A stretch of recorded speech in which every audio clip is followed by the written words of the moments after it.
Ladies and gentlemen, thank you for giving me the opportunity to address this conference. Each year, in Europe, we use on average 16 tons of materials per person to run our economy. And of that, about 6 tons per person becomes waste, and almost half of it ends in landfills. Most of us would agree that we can't go on like this. It is not a sustainable model. It is a model that has only changed gradually since the Industrial Revolution. A model that was still tenable during the 20th century, a century when falling materials prices meant that we could still afford to use them intensively, inefficiently, and often wastefully. A century we focused more on improving labor productivity than resource productivity.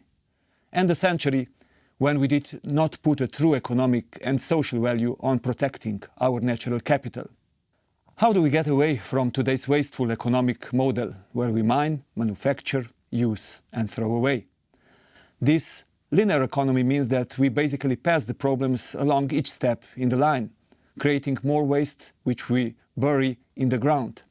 If we move towards a more circular economy where we remanufacture, reuse, and recycle, then we should be able to almost eliminate waste.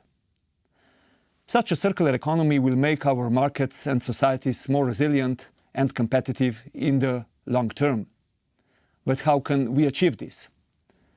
Effective waste management is the crucial first step, and European Union member states and the European Parliament already agreed on where we should be by 2020 in the 7th Environment Action Programme, which sets objectives to reduce the amount of waste we generate, to maximize recycling and reuse, to limit incineration to non-recyclable materials, and last but not least, to phase out landfilling, so that is only for non-recyclable and non-recoverable waste.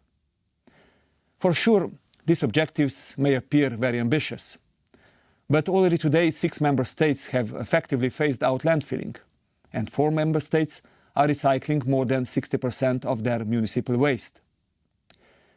Many of these results have been achieved through the use of economic incentives such as pay-as-you-throw schemes or landfill and incineration taxes, as well as extended producer responsibility. These targets and measures have helped create jobs and encourage innovation. They have helped change behavior and create opportunities for producers, retailers, consumers, local authorities, public and private waste management operators. Currently, the European Commission is carrying out a review of our waste policies. My broad objective is to open up more opportunities in the sector and make the important link to the circular economy. The relationship of good waste management to the circular economy will be my central theme for next year. Building on our review, we will be creating a big debate on these subjects through our Let's Clean Up Europe Day on the 10th of May and in our annual Green Week in June. Against this background, I welcome the Scottish Government's Zero Waste Plan, which sets out targets for 2025 of 70% recycling for all waste and with a maximum of 5% to go to landfill. This would put Scotland amongst the leaders. It represents a real concrete opportunity to stimulate innovation, encourage new innovation and create new jobs. There is quite some way to go. There has been some progress in recent years, but landfilling is still very high in Scotland. So I also welcome the Scottish Government's objectives to move from landfilling to recycling without relying excessively on incineration. It is possible to go further by encouraging reuse and remanufacturing, supporting business markets where leasing and take-back services are envisaged.